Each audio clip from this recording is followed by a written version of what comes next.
kehren jetzt zurück nach Bern zu Espace Suisse mit dem letzten Referat, beziehungsweise mit 2 Referenten aus dem Team von Espace Suisse. Espace Suisse unterstützt ja Städte und Gemeinden bei der Siedlungsentwicklung nach innen. Wir arbeiten zusammen mit externen Experten. Auch im Rahmen des Impuls Innenentwicklung bieten wir verschiedene Leistungen an, vor allem eben immer in den ersten Phasen in der Erstberatung. Es sind auch Weiterbildungen in diesem Zusammenhang, die angeboten werden zur Qualifizierung der Akteure oder allenfalls eben auch densipedia.ch mit guten Beispielen zur Innenentwicklung. Dieser Impuls Innenentwicklung, das ist auch ein Auftrag, den wir haben vom Bund, wird auch unterstützt vom Gemeinde- und Städteverband und den Kantonen. Und zum Abschluss werden wir jetzt von Heidi Haag und Alain Böhre 3 Instrumente vorgestellt bekommen, mit konkreten Beispielen auch, mit einem besonderen Fokus auf die kommunale Strategie. Heidi Haag ist Geografin und Raumplanerin und leitet die Siedlungsberatung bei Espace Suisse, und Alain Böhre ist Architekt und Raumplaner und ist zuständig für die Siedlungsberatung in der Westschweiz. Heidi. Ja, danke schön. Ja, vielen Dank. Wir sind jetzt wirklich beim letzten Referat heute angelangt. Und wie Damian Jerjen gesagt hat, eben wir bieten Gemeinden mit unserem Siedlungsberatung Angebote an in Fragen der Siedlungsentwicklung. Und wir möchten jetzt, Alain Böhre und ich, vor allem eben den Fokus legen auf 3 Beratungsangebote und aufzeigen, wie wir eben die Gemeinden unterstützen.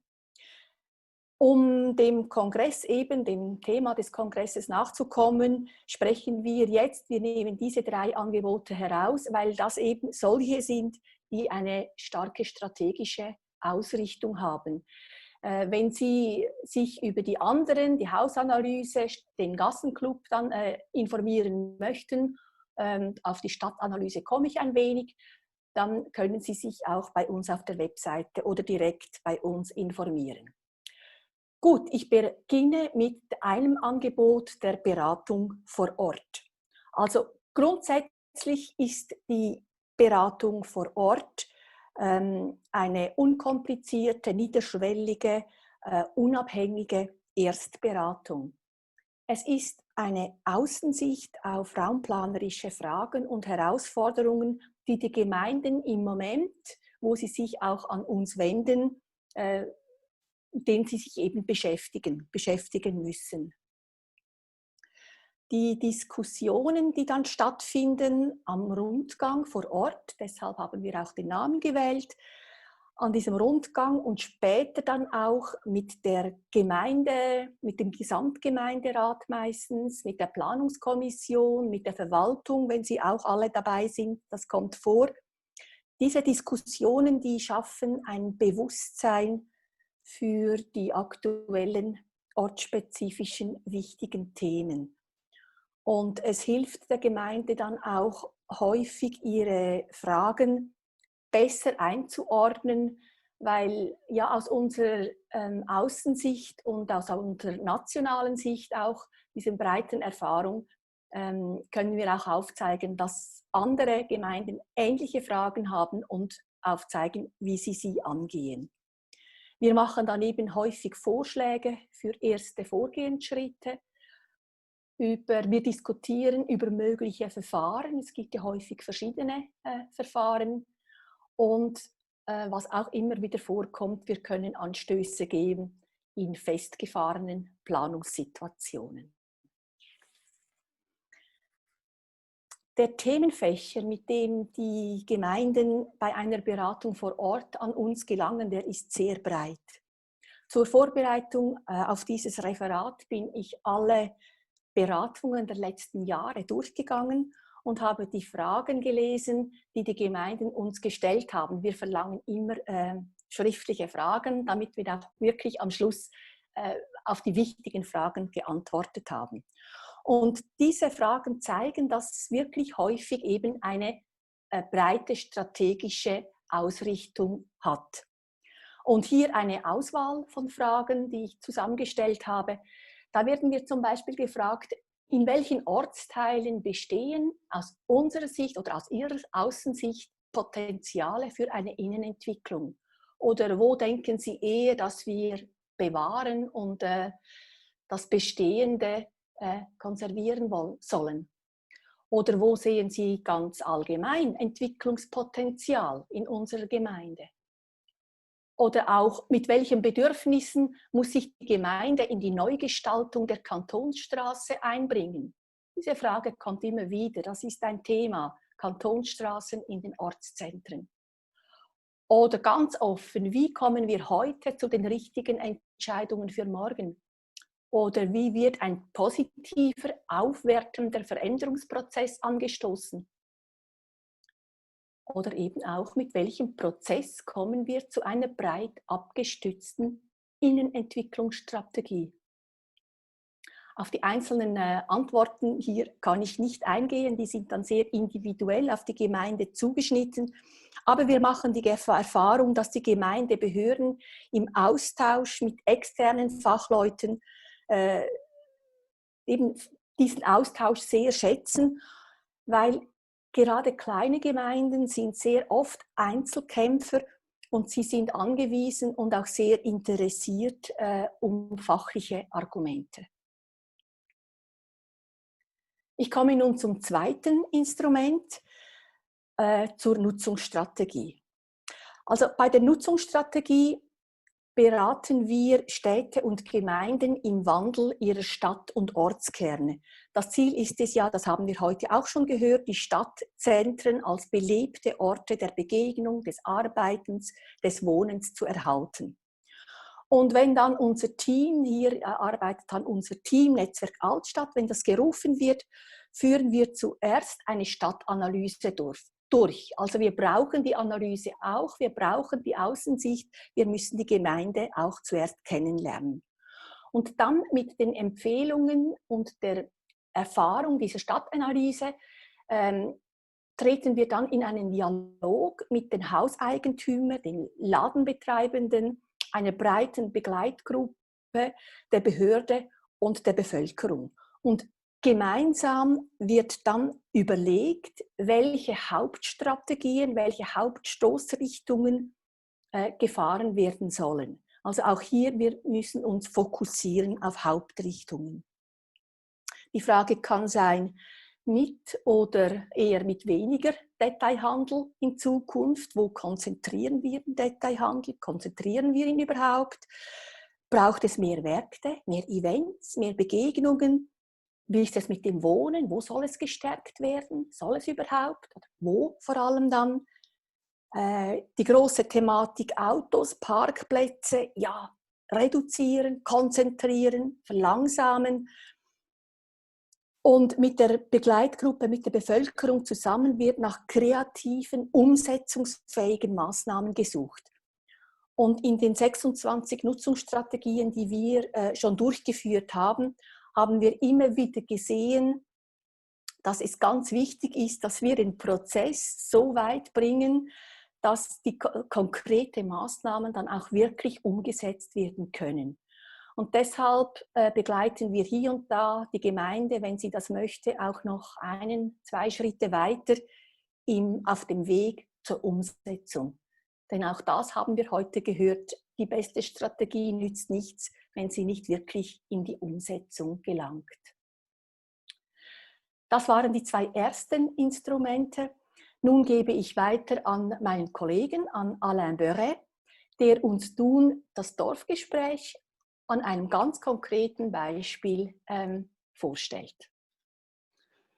Merci Heidi. Oui, alors on va voir un exemple concret avec l'atelier village à La Sarraz, comment les questions de la stratégie peuvent s'inviter aussi dans les processus participatifs qu'on mène avec le Conseil en aménagement. La Sarraz est une petite ville de 2600 habitants dans le canton de Vaud, qui est inscrite à l'inventaire national des sites construits à protéger en Suisse, l'ISOS. Alors, selon le plan directeur cantonal vaudois, c'est un pôle régional qui va continuer à connaître une forte croissance démographique ces prochaines années. Contrairement à Schlieren, il n'y a malheureusement pas de grandes friches à réutiliser pour accueillir les nouveaux habitants. Il n'y a pas non plus de zones à bâtir disponibles comme on l'a vu à Ilans. Donc, le développement de l'urbanisation ne peut passer que par la densification de ce qui est déjà bâti. Alors, le plan d'affectation a presque 40 ans. Il y a une dizaine d'années, la commune a commencé la révision du plan d'affectation, mais ça a ensuite été stoppé en raison de plusieurs changements qui sont intervenus au niveau du cadre légal. Il y a d'une part eu la révision de la LAT et puis il y a aussi eu le nouveau plan directeur cantonal. Il y a quelques années, la commune a repris les choses en main et maintenant elle a souhaité vraiment associer la population étroitement aux réflexions qui sont en cours pour la révision de ce plan d'affectation. La commune avait déjà mené une première réflexion stratégique dans les années 2000 en élaborant un plan directeur communal. Vous avez en haut à droite cette esquisse, ce schéma qui illustre un peu la vision de l'époque. On voit clairement le vieux bourg dans la partie en bas à droite et puis les quartiers de villas sur la gauche séparés par un vallon. J'y reviendrai tout à l'heure. Si on peut passer à l'image suivante. Voilà, parfait. Au niveau des problèmes identifiés, il y en avait plusieurs, mais essentiellement deux. D'une part, le vieux bourg qui connaît des problèmes liés aux changements structurels dans le commerce de détail, la restauration. Et malgré le fait que la commune ait massivement investi et entièrement réaménagé l'espace public il y a 2 ans, les commerces et les restaurants connaissent, comme partout, des difficultés pour survivre. C'est un des grands problèmes. Comment faire ce développement vers l'intérieur dans un site ISOS? Voilà, une question. L'autre problème, c'est le vallon. Un problème qui nous a marqué en parcourant la commune. On a ce vallon qui est clairement une friche. Il est abandonné et puis en même temps, il a une position stratégique en plein cœur du village. Il reste difficile d'accès, cependant, en raison de la topographie, vous le voyez sur la photo, et l'absence de liaison verticale entre les différents quartiers et ce vallon qui est vraiment isolé. Suivante. Merci.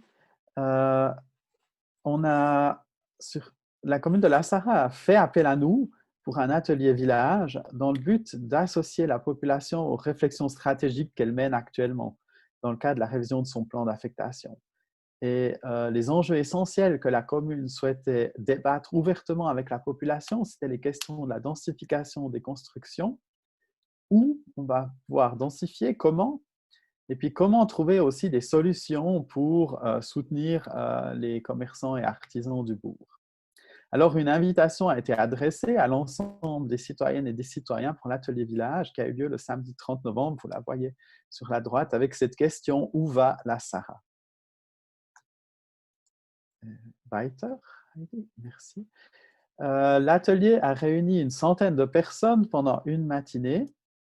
Après avoir entendu une présentation des experts dans la salle de cinéma de la Sarraz, les participants ont ensuite pu débattre des 4 thèmes proposés par les experts en petits groupes, vous voyez sur ces images, et puis ensuite débattre sur l'image à droite concrètement des propositions concrètes.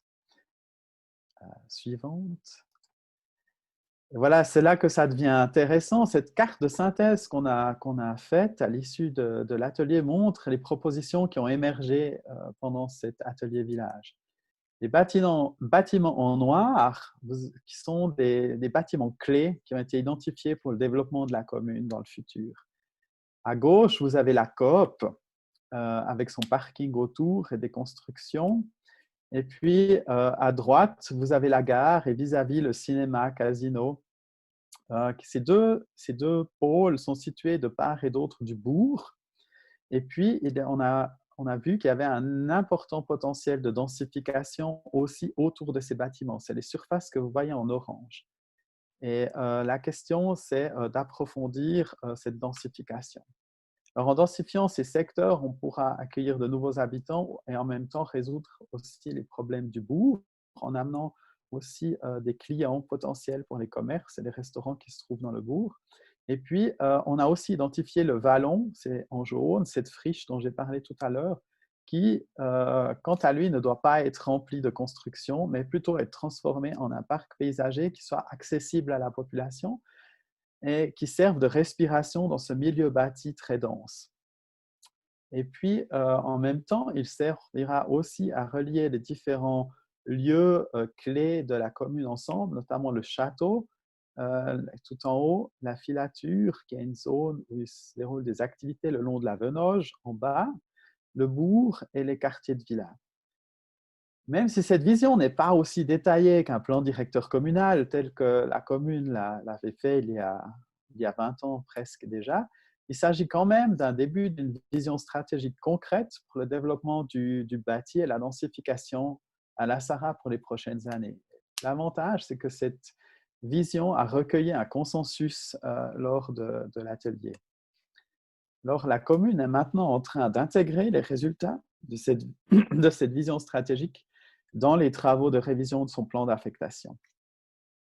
Et voilà, j'arrive à la fin de mon exposé. On termine avec cette image de la fête dans la grande rue de la Sarraz quand elle a été réaménagée à la fin des travaux. Cette image d'un centre vivant, comme on souhaite tous et toutes le voir dans nos communes, grandes et petites. Et merci pour votre attention.